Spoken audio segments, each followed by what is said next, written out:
তিতাবৰ আৰক্ষীৰ বৃহৎ সফলতা আৰক্ষীৰ জালত 4 ভাং খেতিয়ক উল্লেখ্য যে গোপন সূত্ৰৰ পমখেদি তিতাবৰ বিবিজানত 4জন লোকৰ ঘৰত তিতাবৰ মহকুমাৰ আৰক্ষী বিষয়া তৰুণ গোৱালে অভিযান চলাই বৃহৎ পৰিমাণৰ ভাং খেতি নষ্ট কৰাৰ লগতে 1 কুইণ্টেল 26 কেজি কেঁচা ভাং জব্দ কৰে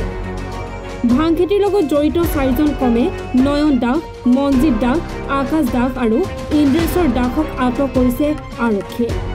বৰ্তমান তিতাবৰ আৰক্ষী থানাত 4জনক জেৰা অব্যাহত ৰাখিছে তিতাবৰ আৰক্ষীয়ে তিতাবৰ আৰক্ষীয়ে আজি গোপন সূত্ৰে গম পায় বিবিজানত প্ৰায় 3:30 মান বজাত ভাং খেতি কৰা কথা গম পায় আৰু আমি জনা মতে তিতাবৰ বিবিজানত 4 ঘৰত ভাং খেতি কৰা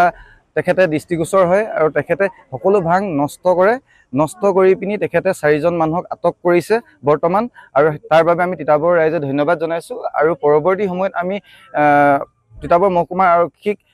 অনুৰোধ জনাইছো যে যেনেকৈ ভাং আজি নষ্ট কৰিছে তেনে ধৰণে যাতে ড্ৰাগছ মুক্ত অসম গঢ়ি তোলক ড্ৰাগছ মুক্ত তিতাবৰ গঢ়ি তোলক আৰু সেই ক্ষেত্ৰত তিতাবৰ ৰাইজ সদায় তেখেতক ধন্যবাদ আৰু কৃতজ্ঞতা জ্ঞাপন কৰিব। Bureau report any Bharat 24